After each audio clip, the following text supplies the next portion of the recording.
Tapi semua akan terjadi hal yang seperti itu.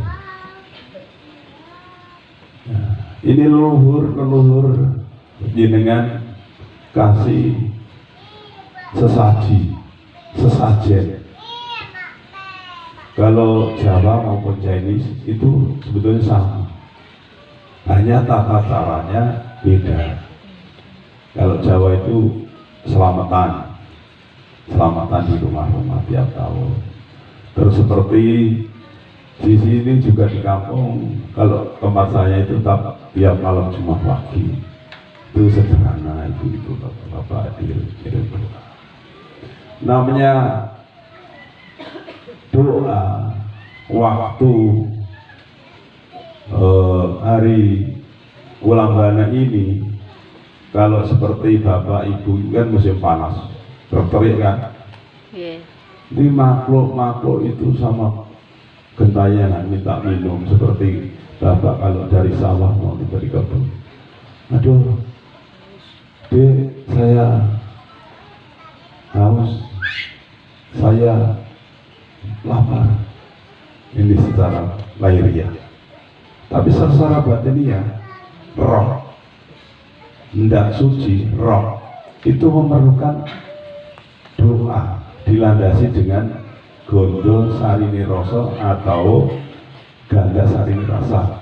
Kalau sini ya, kalau Jawa itu gondo sarini rasa, rasanya kebaikan ibu bapak dilandasi dengan sesaji, ada buah dan lain sebagainya. Itu namanya yang mendahului kita membahu.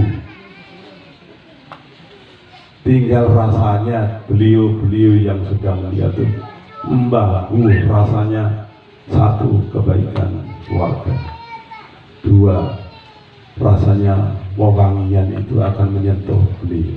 Makanya umat muda didasari dengan penyalaan hiu. Kalau bisa hiu yang wangi-wangi, yang bagus. Karena saya sudah pernah anak, ibu, bapak, istri meninggal semua.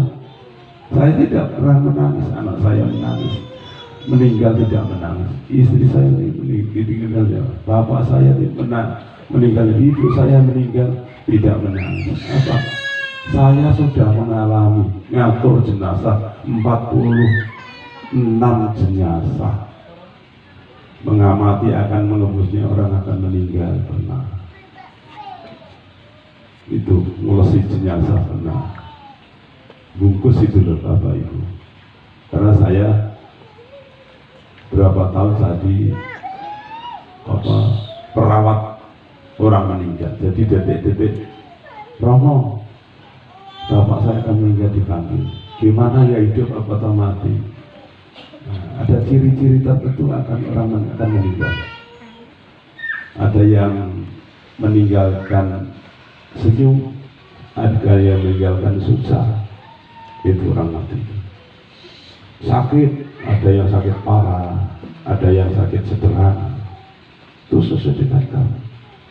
Maka waktu kita hidup, kalau masih ada kesempatan, kita waktu berbuat baik, banyak senyum pada sesama, banyak murah hati pada sesama, supaya kita akan kalau di akhir kemudian kita menjadi tua mati, meninggalkan senyum yang baik. Ada yang merah, ada yang begini begitu, ada yang langsung tajam, pejamkan mata, ada yang masih melek, itu orang mati. Tapi kalau jasanya sering menanam kebajikan, beliau itu yang sudah meninggal, itu rasanya yang ditinggalkan akan merasa kebahagiaan. Nah, itu. Maka kita terutama waktu hidup berbakti pada orang tua, terutama ibu yang melahirkan, yang mengalami tapa berata selama 9 bulan 10 hari. Ibu bapak pengenalan bertapa di situ.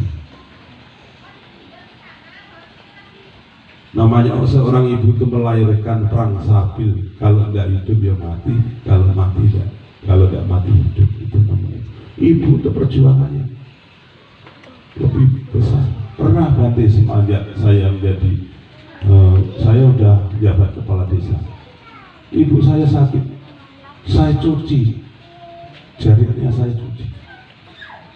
Saya punya ibu itu umur 106 tahun baru meninggal, enggak saya jadi tante.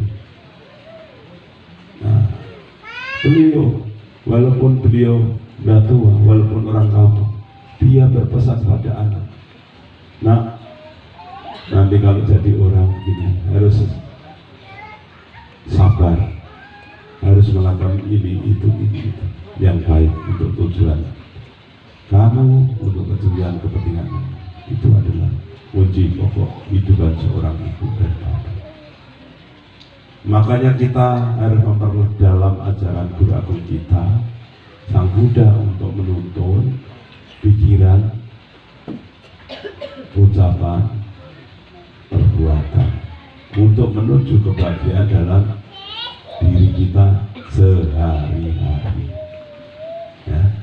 Kalau tidak ada tuntunan dharma, Bapak Ibu tidak mungkin seperti jauh-jauh bercanda sampai sini, belum tentu. Kalau tidak ada tuntunan dharma, iya kan?